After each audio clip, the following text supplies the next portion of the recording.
السلام علیکم ورحمۃ اللہ وبرکاتہ۔ نحمده نصلی علی رسوله الکریم، اما بعد۔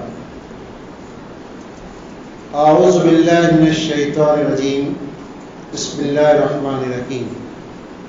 نحن نقص علیک احسن القصص بما اوحینا الیک ھذا القرآن وإن كنت من قبله لمن الغافلین۔ محترم سامعین اور معزز خواتین، یہ سورہ یوسف کی آیتوں کا خلاصہ آپ کے سامنے میں رکھنے جا رہا ہوں۔ سورہ یوسف میں اللہ تبارک و تعالی یہ بیان کرتا ہے کہ قرآن مجید میں بہت سارے قصے واقعات وارد ہیں۔ ان میں آدم علیہ السلام، موسیٰ، نوح، بہت سارے انبیاء کے قصے اللہ تبارک و تعالیٰ تفصیل سے بیان کیا ہے۔ ان میں کسی قصے کو اللہ تبارک و تعالیٰ احسن القصص نہیں فرمایا۔ بہترین اور عمدہ قصہ جس میں انسانوں کے لیے ہر دور میں، انسان کے زندگی کے ہر مرحلے میں، معاشرے میں اس کی ضرورت اسلام کی رہنمائی کی پڑتی ہے، اور سورہ یوسف میں اللہ تبارک و تعالیٰ اس چیز کو بڑی تفصیل کے ساتھ بیان کیا ہے۔ سب سے پہلی چیز اس میں ہم دیکھتے ہیں کہ اللہ تبارک و تعالیٰ حضرت یوسف کو یہ خواب دکھلاتا ہے۔ حضرت یوسف اپنے باپ سے، یعقوب علیہ السلام سے اپنا خواب بیان کرتے ہیں کہ ابا جان، میں نے آج رات میں 11 ستاروں کو، چاند اور سورج کو مجھے سجدہ کرتے ہوئے دیکھا۔ حضرت یعقوب علیہ السلام نبی تھے، بزرگ تھے۔ آپ نے فوراً کہا، یا بنیا لا تقصص رؤیاک علی اخوتک فیکیدوا لک کیدا ان الشیطان للانسان عدو مبین۔ کہا حضرت یعقوب علیہ السلام نے، بیٹا دیکھو، تم اپنے اس خواب کو اپنے بھائیوں سے ذکر نہ کرو۔ کیوں؟ اس لیے کہ بھائی تمہارے اس خواب کی مطلب کو سمجھ کر تم سے حسد کر سکتے ہیں، اور شیطان ہمیشہ گھات پہ لگا ہوا ہے انسان کی دشمنی میں، اور اپنی دشمنی کرتا ہے۔ تو معلوم یہ ہوا، حسد ایک ایسی بیماری ہے جس سے دو آدمی آپس میں جدا ہوتے ہیں۔ اگر بھائیوں کے درمیان حسد ہو تو بھائی بھی الگ الگ ہو سکتے ہیں۔ اور اس کے بعد اللہ تبارک و تعالیٰ بیان کیا کہ بھائی یہ یوسف اور ان کے بھائی بنیامین سے آخر کیوں حسد کرتے تھے، اس کی وجہ کیا ہے؟ اللہ تبارک و تعالیٰ بیان کرتا ہے، اذ قالوا ليوسف واخوه احب الى ابينا منا ونحن عصبة۔ بھائی کہتے ہیں، لیکن بچے کیسا سوچتے ہیں؟ ماں باپ کو بچوں کی نفسیات جاننا ضروری ہے۔ بھائی لوگ کہتے ہیں آپس میں، آخر کیا بات ہے، ہمارے ابا یوسف کو اور بنیامین کو اتنا چاہتے ہیں جتنا ہم کو نہیں چاہتے، آخر کیا وجہ ہے، کیوں ہمارے ابا اتنی محبت ان سے کرتے ہیں؟ تو لوگوں نے کہا آپس میں، اس کا ایک ہی حل ہے، اس کا سلوشن کیا ہے؟ یوسف کو قتل کر دو، یا یوسف کو کہیں پھینک دو تاکہ ابا کی محبت حاصل ہو جائے۔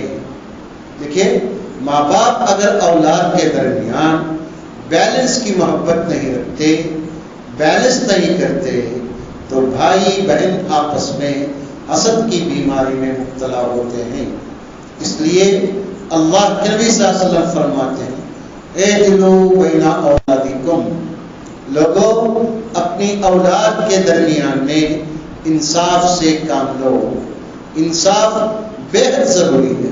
اگر بھائیوں کے درمیان انصاف ماں باپ نہیں کریں گے تو یقین جانیے آج آپ کے روب سے خاموش ہیں، کل آگے چل کر یہ بچے آپس میں دشمنی کرنے پر اتر آئیں گے۔ اس لیے ہمیشہ خاص طور پر یہ جو مالی تقسیم ہے، یہ جو کیا ہے تقسیم کا جو معاملہ ہے اس میں آدمی کو بڑا محتاط رہنا چاہیے، اور محبت کے معاملے میں بھی ایک دوسرے کو یہ محسوس نہ ہو کہ آج مجھ سے ابا زیادہ محبت کرتے ہیں، اس سے کم کرتے ہیں۔ اللہ نبی صلی اللہ علیہ وسلم کی سیرت ہمیں یہ بتاتی ہے، ہر صحابی رسول اس بات کی گواہی دیتے ہیں کہ اللہ کے نبی صلی اللہ علیہ وسلم اس سے سب سے زیادہ محبت کرتے تھے۔ ہر صحابی کہتے ہیں، کیا ابو ہریرہ، کیا ابن مسعود، سب صحابہ کہتے ہیں اللہ کے نبی مجھ سے زیادہ محبت کرتے تھے۔ یہ کیوں تھا؟ اس لیے کہ یہ معاشرتی حقوق ہے۔ یہ اللہ کے نبی صلی اللہ علیہ وسلم نے امت محمدیہ کو بتایا کہ ماں باپ اپنے بچوں کے درمیان ہمیشہ محبت کا اور انصاف کا معاملہ کریں۔ دیکھیے اللہ کے نبی حضرت یعقوب علیہ السلام کی محبت ایک طرف ہوگی، اس وجہ سے بچوں کے درمیان حسد کی بیماری پیدا ہوئی۔ آخر ان بھائیوں نے 10 بھائیوں نے مل کر یوسف کو ایک کنویں میں پھینک دیا۔ کسی نے کہا کہ قتل کر دینا چاہیے، دوسرے نے کہا نہیں قتل مت کرو، چھوٹا ہے، اس کو کسی کنویں میں ڈالو تاکہ کوئی مسافر اس کو اٹھا کر پال لے، ہمارے پاس سے جو چلا جائے گا ابا کی محبت حاصل ہو جائے گی۔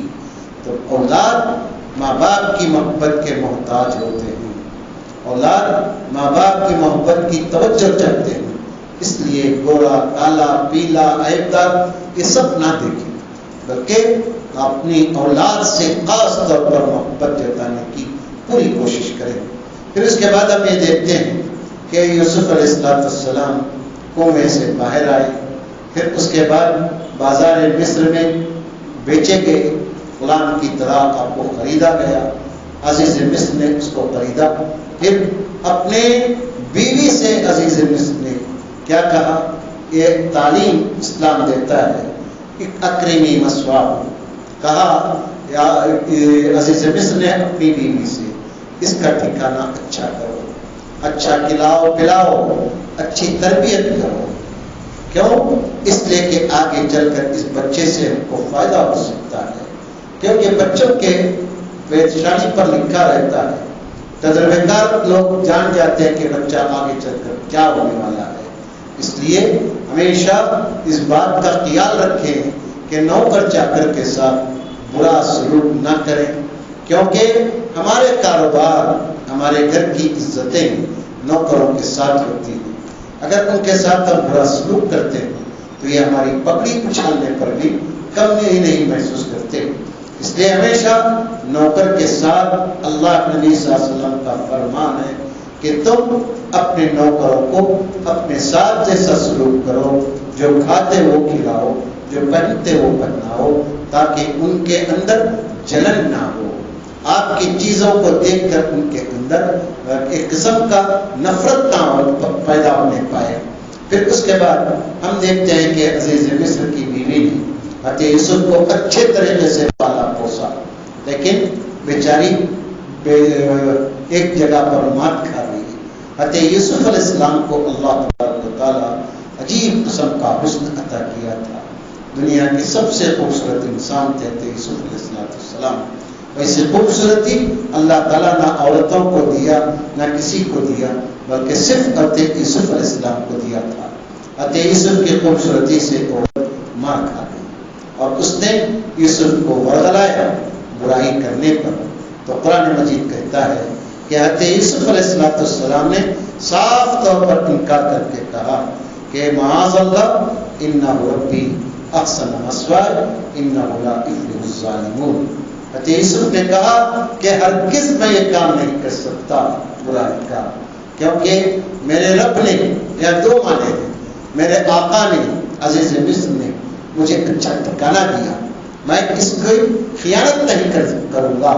یہ یہاں پر انسان کو تعلیم دی گئی ہے، گناہوں سے بچنے کے لیے آدمی کو سختی برداشت کر لینا چاہیے۔ آگے چل کر ہم دیکھتے ہیں کہ حضرت یوسف دروازہ کھول کر باہر نکلتے ہیں، وہاں پر حضرت یوسف علیہ السلام کی قمیص پھٹی ہوئی ہے، باہر عزیز مصر کھڑا ہے اور اس کے گھر والا، اس عورت کے قریبی رشتہ دار دروازے پر ملتے ہیں۔ یوسف نے کہا، ایک ہی جملہ کہا، میں نے نہیں کیا کچھ بھی، اس عورت کی ایک چال ہے۔ تو عورت رونے لگی، پیٹنے لگی، پھر اس کے بعد عورت غالب آ گئی، تو اس آدمی نے مسلمان کو تاکید کی گئی اس آیت کے ذریعے سے کہ کبھی بھی گواہی حق پر دو، چاہے اپنے کے خلاف گواہی کیوں دینا پڑے، ہمیشہ سچی گواہی دینے کی عادت ڈالنا چاہیے۔ اس نے کیا کہا، ان کانت قمیصہ قد من دبر فصدق۔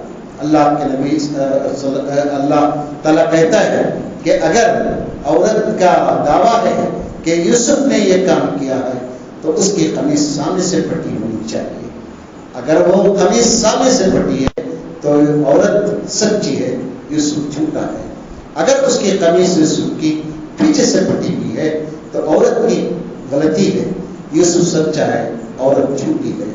جب قمیص کو دیکھا گیا کہ پیچھے سے پھٹی ہوئی ہے تو آدمی عزیز مصر دیندار تھا، اس کو اللہ تعالیٰ کا ڈر اور خوف تھا۔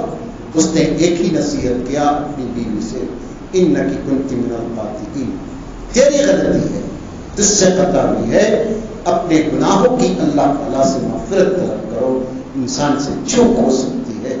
لہذا حضرت یوسف علیہ السلام کی ایک بات یہاں پر قرآن مجید کے مطالعے سے بات معلوم ہوتی ہے، دنیا میں اچھائی پھیلنے کے لیے وقت لگتا ہے، بری باتیں بہت تیزی کے ساتھ گردش کرتی ہیں۔ پرانے دور سے بھی آج بھی ہر جگہ برائی بہت جلد اپنا زور پکڑ لیتی ہے۔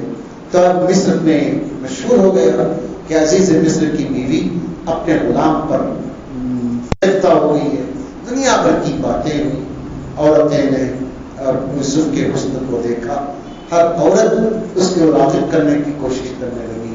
تو یہاں پر قرآن مجید ہمیں بتاتا ہے کہ ایک مومن مسلمان کو اپنے ایمان کی، اپنے اخلاق کی حفاظت کے لیے سختی اور پریشانی کو، سزاؤں کو دنیا میں برداشت کر لینا چاہیے۔ مثلا حضرت یوسف علیہ السلام نے کہا کہ السجن احب الی مما یدعوننی الیہ والا تصرف عنی کیدہن اصب الیہن واکن من الجاہلین۔ حضرت یوسف نے کہا اللہ تعالیٰ سے، اے اللہ، جس چیز کی طرف یہ عورتیں مجھے دعوت دیتی ہیں، اللہ میں بے بس ہوں، اگر تو میری مدد نہیں کرے گا، ان عورتوں کی مکاری کو مجھ سے دور نہیں کرے گا، بہت ممکن ہے میں انسان ہوں، ان کی طرف مائل ہو جاؤں گا اور پھر میں جاہل ہو جاؤں گا۔ اللہ تیری مدد میرے لیے ضروری ہے۔ تو معلوم یہ ہوا کہ انسان کے بس میں نہیں ہے، برائیوں سے بچنا انسان کے بس کی بات نہیں ہے، لائے کہ جب تک اللہ تعالیٰ توفیق نہ دے۔ اس لیے برائی سے بچنے کی بھی توفیق اللہ تعالیٰ سے طلب کرنا چاہیے، نیکی کی توفیق بھی اللہ تعالیٰ سے مانگنا چاہیے۔ اب دیکھیں مثال کے طور پر حی علی الصلاۃ پڑھتے ہیں اذان میں، جواب ہم کیا دیتے ہیں؟ لا حول ولا قوت الا باللہ۔ کیا مطلب ہے اس کا؟ اس نماز کی طرف جانے سے کوئی طاقت مجھے روک نہیں سکتی سوائے اللہ تعالیٰ کے۔ تو معلوم یہ ہوا نیکی کے لیے بھی اللہ سے مدد مانگنی چاہیے، برائی سے بچنے کے لیے بھی اللہ سے مدد طلب کرنی چاہیے۔ تو عزیز مصر نے حالات اور ظروف کو دیکھ کر یہ فیصلہ کیا کہ یوسف کو قید کر دیا جائے، بغیر کسی جرم کے فتنے کو روکنے کے لیے عزیز مصر نے یوسف کو بند کر دیا۔ مومن قید میں رہے، آزاد رہے، مسلمان ہر جگہ اپنے اخلاق سے دنیا کو فتح کر لیتا ہے۔ تو حضرت یوسف بھی قید خانے میں اپنے اخلاق اور اپنے حسن سلوک سے مشہور ہو گئے، جیلر بھی، سب قیدی بھی آپ سے مطمئن تھے۔ آپ کا رول اتنا عام تھا، اتنا اہم تھا کہ ہر کوئی اپنا مدعا لا کر پیش کرتا تھا۔ ان آیتوں میں اور اس واقعے میں، یوسف کے جیل کے واقعے میں، ایک داعی کو، ایک سچے مسلمان کو یہ پیغام ہے کہ آدمی قید کی زندگی میں رہے یا آزاد کی زندگی میں، وہ مومن رہتا ہے، اپنے کردار کا وہ غازی بن کر رہنا چاہیے۔ دیکھیے اس کے علاوہ ہمیں وہ قید کی زندگی میں ہم یہ بھی دیکھتے ہیں، دو نوجوان آتے ہیں، حضرت یوسف علیہ السلام سے اپنا خواب ذکر کرتے ہیں، خواب کی تعبیر طلب کرتے ہیں، تو حضرت یوسف موقع دیکھ کر دعوتی کام شروع کرتے ہیں۔ اس سے بات معلوم ہوتی ہے کہ دائی کو ہمیشہ دعوت کا کام نہیں بلکہ موقع محل سے دعوت کا کام کرنا چاہیے۔ حضرت یوسف علیہ السلام نے لوگوں سے پوچھا، لوگوں سے کہا کہ دیکھو تمہارا کھانا آنے سے پہلے میں تم کو تمہارے خواب کی تعبیر بتا دیتا ہوں، اور یہ بات بھی یاد رکھو یہ تعبیر میرا کمال نہیں ہے۔ دیکھیے حضرت یوسف کہتے ہیں یہ تعبیر میرا کمال نہیں ہے بلکہ اللہ تبارک و تعالیٰ کا سکھلایا ہوا علم ہے۔ یہ علم کیسے آیا مجھے؟ میں نے اپنے باپ داداؤں کے طریقے کو میرے قوم کے طریقے کو چھوڑ دیا اور میں اپنے باپ اور دادا کے طریقے کو، توحید کے طریقے کو اپنایا۔ تو میں جب توحید پر قائم ہوا تو اللہ تعالیٰ مجھے علم دیا۔ پھر آپ نے کہا لوگوں دنیا میں تم جن کی پرستش کرتے ہو، کہتے ہیں حضرت یوسف جن کی تم پوجا کرتے ہو، جن کی پرستش کرتے ہو، یہ کون ہے؟ جتنے نام تم دیے ہو یہ تمہارے نام دیے ہوئے، یہ اللہ تعالیٰ نے نام نہیں دیے بلکہ یہ تمہارے اپنے طور پر دیے ہوئے نام ہیں۔ توحید کا علم اللہ کے نبی حضرت یوسف علیہ السلام نے ان کو سمجھایا۔ پھر اس کی تعبیر بتاتے ہیں کہ ایک آدمی جو روٹیاں اٹھائے ہوئے تھا اس سے کہا کہ تم کو پھانسی دی جائے گی۔ جس آدمی اور کہا کہ تمہارے سر کو کفے نوچ کر کھا لیں گے، اور جس نے دیکھا تھا کہ وہ شراب کشید کر رہا ہے اس سے کہا کہ تم کو ریلیز کیا جائے گا، نہیں تم بادشاہ کے خاص ندیم بنو گے، دربار میں شراب پلاؤ گے۔ کہا کہ اگر تم کو موقع ملے تو مجھے میرا ذکر کرنا کہ یوسف نام کا ایک آدمی جیل میں بغیر کسی جرم کے بند ہے، تم ایک بات کا ذکر کرنا۔ واقعہ اللہ تعالیٰ بتاتا ہے کہ ذکر کرنے سے بھول گیا، اچانک بادشاہ ایک خواب دیکھتا ہے۔ خواب یہ دیکھتا ہے کہ 7 گائیاں موٹی تازی ان کو دبلی گائیاں کھا رہی ہیں، 7 بالیاں ہری بھری، 7 سرخی بالیاں۔ بادشاہ پریشان ہوا، اپنے کارندوں سے پوچھا، وزیروں سے پوچھا کیا مطلب ہے؟ سبوں نے کہا کہ کچھ بھی نہیں ہے، یہ خواب نہیں ہے، کوئی بات نہیں ہے۔ تو شرابی وہ جو شراب پلا رہا تھا اس نے کہا میں اس کی تعبیر بتاؤں گا، مجھے ایک بار جیل سینٹرل جیل کو بھیجیے، میں وہاں جا کر آ کر آپ کی تعبیر بتاتا ہوں۔ مومن ہمیشہ دوسروں کو فائدہ پہنچاتا ہے۔ یہ دیکھیے اللہ نبی صلی اللہ علیہ وسلم نے فرمایا کہ تم میں سب سے بہتر انسان وہ ہے میں ینفع الناس، جو لوگوں کو فائدہ پہنچاتا ہے۔ بادشاہ کا ایلچی یہ آیا یوسف سے کہتا ہے ایھا صدیق، اے سچے آدمی، ان کو ایک خواب کی تعبیر بتاؤ۔ آپ غصہ نہیں کیے، آپ نے یہ نہیں کہا کہ اتنے سال کے بعد آئے ہو، بلکہ خواب کی اطمینان سے سنا۔ پھر اس کے بعد اس کی تعبیر بتاتے ہیں، تدبیر بھی بتاتے ہیں کہ 7 سال مسلسل اچھی فصلیں ہوں گی، اس کے بعد 7 سال سوکھا پڑے گا۔ پھر اس کے بعد تدبیر یہ بتاتے ہیں کہ جو تم ضرورت کی چیزیں کھاؤ اور بالی میں دان کو جو غلہ ہے اس کو بھٹے میں چھوڑ دو تاکہ سختی کے موقع پر کھا سکو۔ اور یہ بھی کہا 7 سال کے بعد 1 سال ایسا آئے گا جس میں بارشیں ہوں گی، تو اس وقت بیج بو کر فصلیں اگاؤ۔ بادشاہ کو جب یہ تعبیر معلوم ہوئی تو چوک پڑا بادشاہ، اس نے کہا کون انسان ہے جو اتنی ساری تدبیر بتایا ہے؟ تو یوسف کا نام لیا گیا، یوسف نہیں ہے تو کہا اس کو بلا کر لاؤ۔ یہاں پر ایک مومن کی بات بتائی گئی کہ اگر کسی پر کوئی الزام ہے، اگر کسی کے اخلاق پر اٹیک ہوا ہے تو کبھی بھی اس کو معاف نہیں کرنا چاہیے جب تک کہ اس کی کلیئرنس نہ ہو۔ آدمی اپنے اخلاق کی، اپنے عزت کی پہلے حفاظت کرنی چاہیے۔ حضرت یوسف علیہ السلام سے جب کہا گیا کہ اس طرح کا معاملہ ہے، بادشاہ بلا رہا ہے، تو یوسف نے کہا نہیں، جاؤ تمہارے بادشاہ سے پوچھو کہ ان عورتوں کا کیا حال ہے جنہوں نے مجھے دیکھ کر ہاتھ کاٹ لیا تھا۔ سیب کاٹنے کی بجائے عورتیں یوسف کے حسن سے متاثر ہو کر سیب چھوڑ کر اپنے ہاتھوں کو کاٹ لیا تھا۔ ان عورتوں کے بارے میں پوچھو کہ کیا ہوا ان کا قصہ۔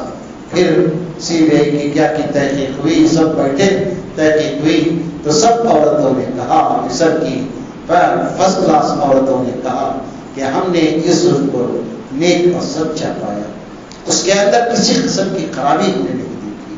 جب سب عورتوں کی گواہی ہوئی تو گھر والی عزیز مصر کی بیوی گواہی دیتی ہے کہ انا راودتہ عن نفسی، میں یوسف کو برگلائی تھی، میں اس کو برائی کی طرف دعوت دی تھی، فاستعصم، وہ صاف بچ کر نکل گیا، صاف انکار کر دیا۔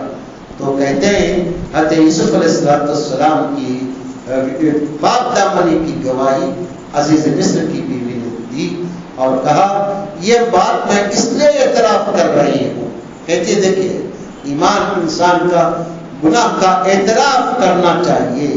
وہ کہتی ہے ذالک لیعلم انی لم یکن بالغیب وان اللہ لا یہدی کید الخائنین، اس لیے میں کر رہی ہوں کہ اللہ تعالیٰ خائن کو، خیانت کرنے والا کو پسند نہیں کرتا، اللہ تعالیٰ بہتر جانتا ہے۔ یوسف پاک کا نام ہے، میری غلطی تھی۔ جب یہ معاملہ صاف ہوا تو ایک مسلمان کو حضرت یوسف علیہ السلام نے پیغام دیتے ہیں کبھی اپنے آپ کو پاک پوتر مت کہو، وما ابرئ نفسی ان النفس لامارۃ بالسوء، کہتے ہیں حضرت یوسف دیکھو میں اپنے آپ کو بری نہیں کرتا، میرا نفس بھی برائی کی طرف مائل کرتا ہے، لیکن اللہ تبارک و تعالیٰ جس نفس پر، جس جان پر رحم کرتا ہے اللہ تعالیٰ اس کو بچا لیتا ہے۔ اس لیے اللہ تعالیٰ سے رجوع کرتے رہنا چاہیے۔ وہ حدیث میں نوجوانوں کو سناؤں گا جس میں اللہ کے نبی صلی اللہ علیہ وسلم فرماتے ہیں 7 قسم کے افراد ہوں گے، سبعۃ یظلهم اللہ فی ظلہ یوم لا ظل الا ظلہ، 7 قسم کے افراد ہیں جن کو اللہ رب العزت اپنے عرش کے سائے کے نیچے جگہ دے گا۔ وہ کون 7 ہیں؟ 7 میں سے ایک انسان نوجوان ہے، ایک نوجوان ہے، ایک لڑکی نوجوان خوبصورت لڑکی ہے، دونوں کا جنس لے سکتے ہیں۔ ایک نوجوان کو ایک مال والی عزت دار ایک عورت لڑکی برائی کی دعوت دیتی ہے تو کہتا ہے انی اخاف اللہ، مجھے اللہ کا ڈر اور خوف ہے۔ لڑکی کہتے ہے کہ مجھے اللہ کا ڈر ہے۔ اللہ تبارک و تعالیٰ کا ڈر سے، یہ گناہ سے آدمی بچ جاتا ہے تو اللہ تبارک و تعالیٰ اس کو عرش کے سائے کے نیچے جگہ دیتا ہے۔ اس لیے حضرت یوسف کے قصے میں نوجوانوں کو اتنا بڑا پیغام ہے کہ کتنے بھی مواقع کیوں نہ ہو گناہ کرنے کے، مومن ہمیشہ اپنے ایمان کی حفاظت کرتا ہے۔ کیوں؟ اس لیے کہ جب مومن گناہ کرتا ہے تو اس کے دل سے ایمان نکال لیا جاتا ہے، جب تک وہ توبہ نہیں کرتا اس وقت تک اس کا ایمان واپس نہیں آتا۔ سوچ کر دیکھیے اگر آدمی گناہ کرتا ہے، توبہ کی توفیق نہیں بھی، مر گیا تو کس حالت میں اس کی موت ہوگی۔ اس لیے گناہوں سے توبہ ہمیشہ کرتے رہنا چاہیے اور اللہ تعالیٰ سے یہ دعا کرنا کہ اللہ مجھے گناہ کے موقع فراہم نہ کر، گناہ کے راستے پر مجھے مت چلا۔ اس کے بعد ہم یہ بھی دیکھتے ہیں کہتے ہیں یوسف علیہ السلام کو مصر کا بڑا بنایا گیا، آپ کے ذمہ خزانہ تھا، آپ سول سپریس کے وزیر بنائے گئے، عام قحط ہوا۔ حضرت یوسف علیہ السلام انصاف سے ریشننگ کر رہے تھے۔ یعقوب علیہ السلام کنعان میں رہتے تھے مصر سے کچھ فاصلے پر، ان کو معلوم ہوا کہ مصر میں ایک انصاف پسند وزیر ہے جو غلہ دیتا ہے بالکل معمولی قیمت پر، تو آپ نے اپنے 10 بچوں کو بھیجا غلہ لانے کے لیے۔ یوسف علیہ السلام اپنے بھائیوں کو دیکھ کر جذبات میں نہیں آئے، نہ ریئیکٹ کیے، آپ پہچان گئے۔ قرآن مجید کہتا ہے یوسف نے ان کو دیکھ کر پہچان لیا اور وہ ان کو نہیں پہچان سکے۔ کیوں؟ بہت سال ہو گئے تھے، بچپن میں 7 سال کی عمر میں پھینک دیے گئے تھے کنویں میں، آج پورے بالغ ہو کر اچھی خاصی عمر کے ساتھ تخت پر بیٹھے ہوئے ہیں۔ تو حضرت یوسف علیہ السلام نے اپنے بھائیوں سے مکالمہ کیا، کہاں کے ہو، کیسے ہو؟ ان لوگوں نے کہا نبی کے بیٹے ہیں۔ ہمارے دادا بھی نبی تھے، سب آپ نے بڑے غور سے سنا ان باتوں کو۔ پھر اس کے بعد پوچھا کیا تمہارے گھر میں اور بھی کوئی ہے؟ کہا ہمارے چھوٹے بھائی ہیں۔ تو وہ کیوں نہیں لائے تم لوگ؟ تو کہا ہمارے ابا نہیں بھیجتے ان کو۔ اچھا، تو کہا آئندہ ان کو بھی لے کر آنا ورنہ تم کو یہاں پر اناج نہیں ملے گا۔ تو کہا کہ ہمارے ابا نہیں بھیجیں گے، وہ تمہارا مسئلہ ہے، اگر اناج اللہ ہونا ہے تو اب تمہارے بھائی کو لے کر آؤ۔ گئے اور بادشاہ اور یوسف نے کہا اپنے آدمیوں سے ان کے روپیے میرے حساب میں اور ان کے پیسے کو واپس کر دو۔ حضرت یوسف علیہ السلام کی حکمت تھی بنیامین کو واپس لانے کی۔ تو باپ بیٹوں کا مکالمہ ہوا، بڑے سخت باتیں ہوئی۔ بچے جب بالغ ہوتے ہیں تو باپ سے بحث کرتے ہیں، یہ عام رواج ہے۔ تو بحث کرنے لگے، کہا بیٹوں نے ابا اگر نہیں بھیجیں گے تو غلہ نہیں ملے گا، کتنے بار بولنا آپ کو، ہمیں حفاظت کرتے بول کر۔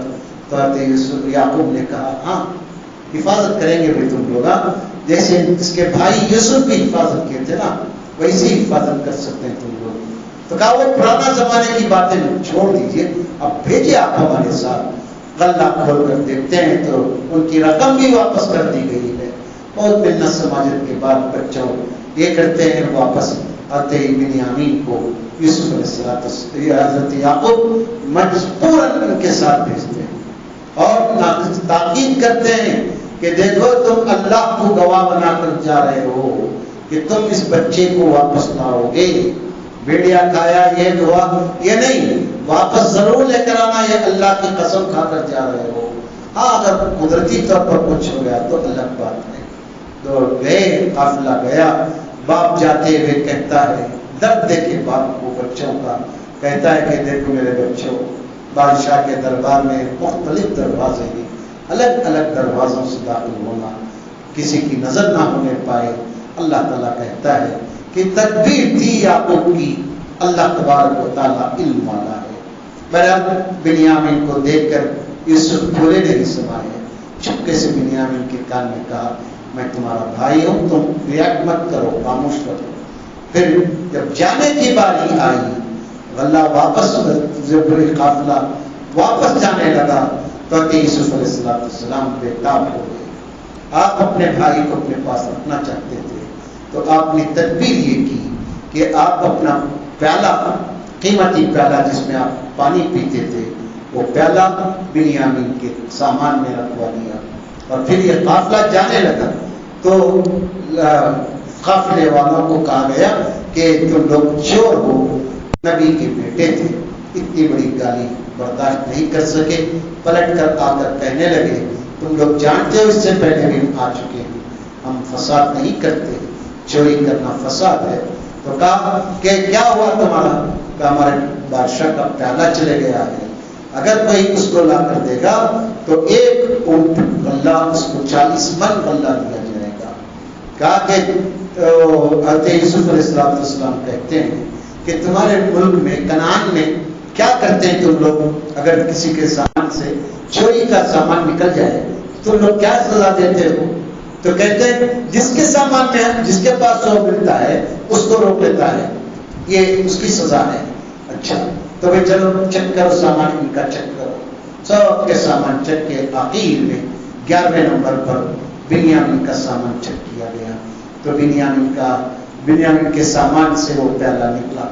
تو بہت حیران رہ گئے بھائی، بہت شرمندہ ہوئے، بہت شرمندہ ہوئے۔ بنیامین کو بہت برا بھلا کہا ہوگا۔ پھر حضرت یوسف سے کہتے ہیں دیکھو حضرت اگر یہ چوری کیا ہے تو اس کا ایک بھائی تھا، انہیں بھی چوری کیا تھا، لہذا آپ معاف کر دیجئے، چھوڑ دیجئے۔ حضرت یوسف پر کیا گزری ہوگی، ان پر چوری کا الزام لگا رہے ہیں، کتنی ڈٹائی کے ساتھ آپ برداشت کیے، جذبات میں نہیں آئے۔ تو پھر اس کے بعد اللہ تبارک و تعالیٰ بیان کرتا ہے کہ دراصل یوسف کو یہ تدبیر، آپ پوچھ سکتے ہیں سوال آپ کے ذہن میں آئے گا یہ کیا بھی ہے، سامان میں رکھا کر پکڑا جانا یہ کیا زیادتی ہوئی؟ یہ نہیں، اللہ تبارک و تعالیٰ حضرت یوسف کو بنیامین کو روکنے کے لیے یہ تدبیر اللہ کی طرف سے آپ کے ذہن میں ڈالی گئی. تو اس طرح حضرت بنیامین کو حضرت یوسف علیہ السلام روک لیے. اور پھر اللہ تبارک و تعالیٰ کہتا ہے کہ یہ قافلہ لوٹ کر پٹ کر گیا, اپنے باپ سے شکوہ کہنے لگے, ابا جان آپ کا بیٹا چوری کیا, عزت مٹی میں ملا دیا, جو کہنا تھا کیا. تو بڑے بھائی نے بھی انکار کر دیا واپس کر جانے سے. حضرت یوسف علیہ السلام کے ابا حضرت یعقوب علیہ السلام کہتے ہیں صبر جمیل کرنا ہے, مجھے صبر سے کام لینا ہے.